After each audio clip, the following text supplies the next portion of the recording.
There was a search, of course, but he was never found. It was not a thing that was close to any one of us.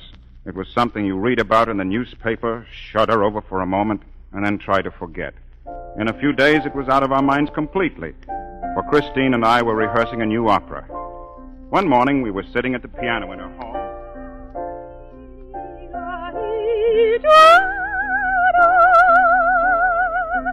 Well, that's very nice. What is it, Christine? It's a lullaby of Provence. Provence? I was born there, you know. I've known it for years, ever since I can remember. Sing it for me. If you like.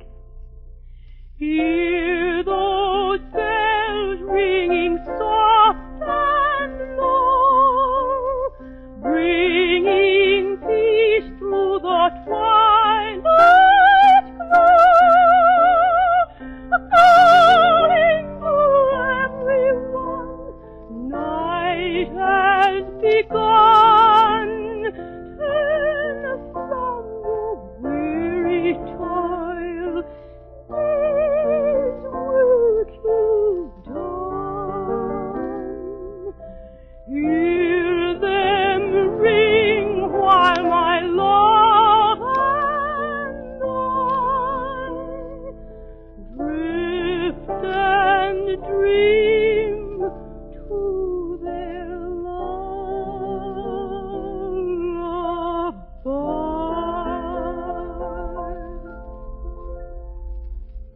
Well?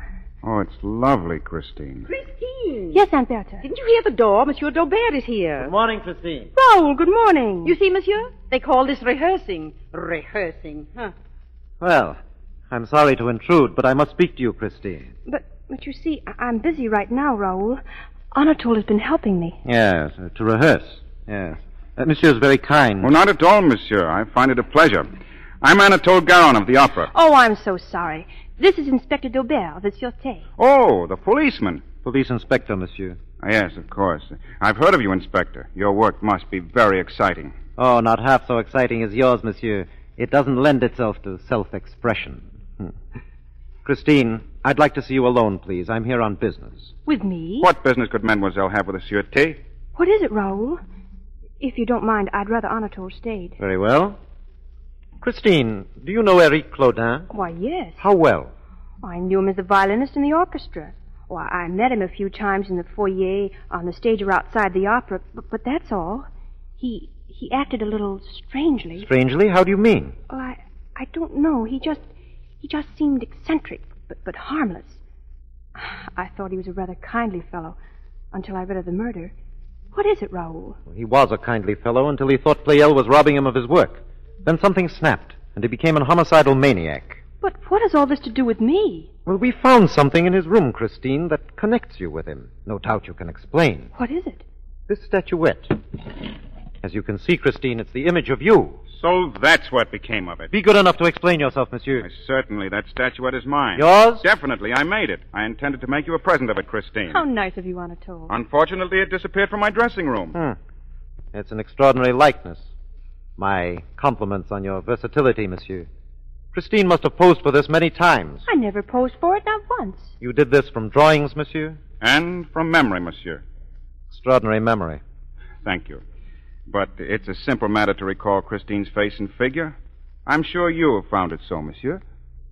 Mm-hmm.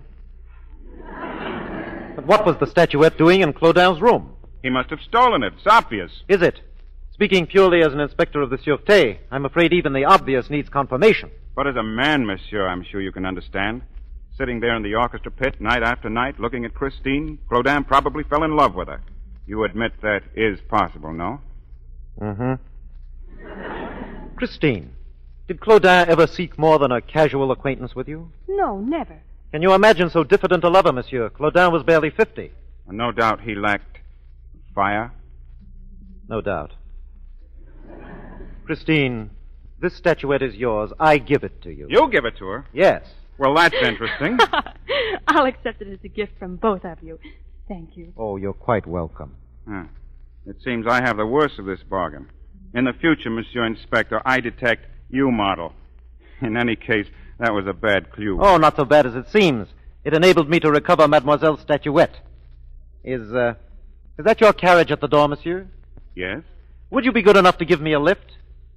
Well, which way are you going? Oh, it doesn't matter. As Inspector of Police, I have business all over Paris. Yes, well, in that case, au revoir, Christine. Au revoir. You've been most helpful, Christine. Most helpful. I hope you catch Claudin. Thank you. Well, you ready, monsieur? At your service. Well, after you, monsieur. Well, after you, monsieur. Thank you, monsieur.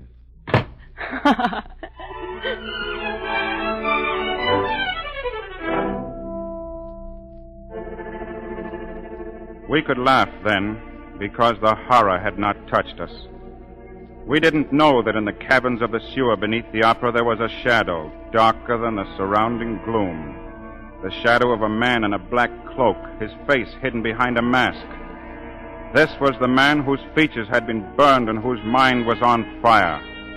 Before long, that shadow was to envelop all of us.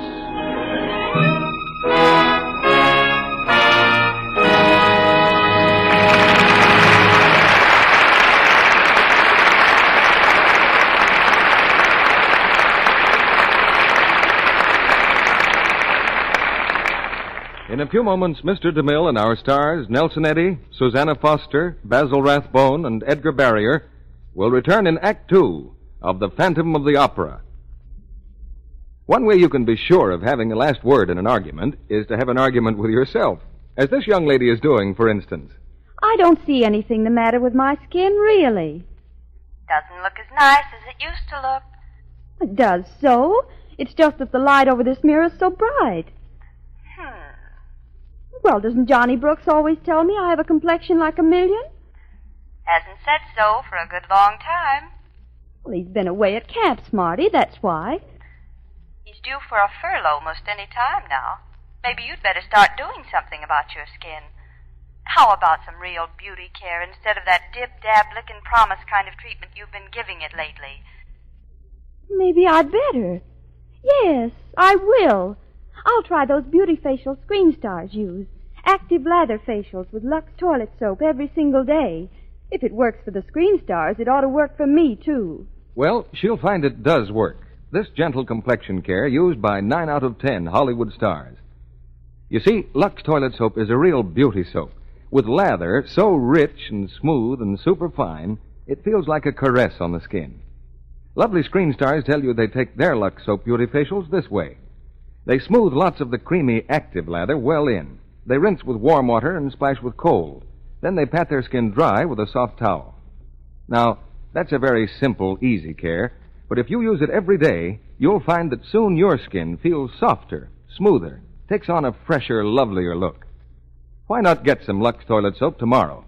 You'll notice each satiny white cake is hard milled. That means it lasts and lasts. And remember, it's patriotic not to waste soap.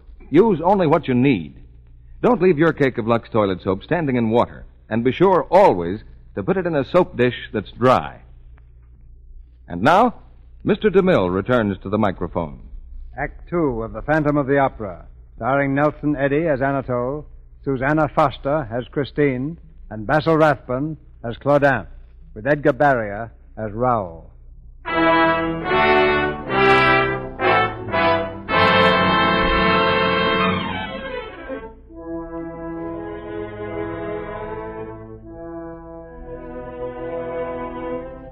There was a master key at the opera house, and the night we were to sing Amour et Gloire, the key disappeared.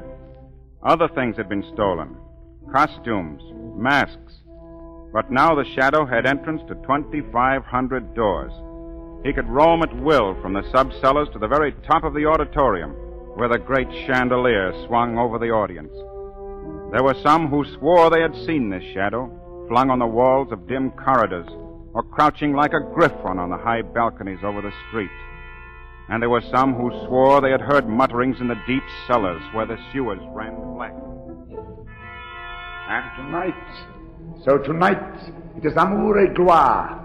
Amour et Gloire with Anatole Garand. And the soprano, Biancaroli. Biancaroli sings tonight, not Christine Dubois. Well, we shall see.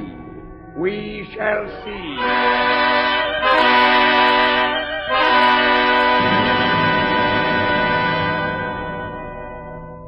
It was strange the way it happened. In the third act, the libretto called for me to give Biancaroli a cup of wine. When she had drunk it, I thought for a moment that her face paled. She finished her aria and left the stage, but she was late for her next entrance. There was a wait. And then came the cadenza from off stage. I knew that voice, but it was not Biancaroli who was making the entrance. It was her understudy, Christine Dubois.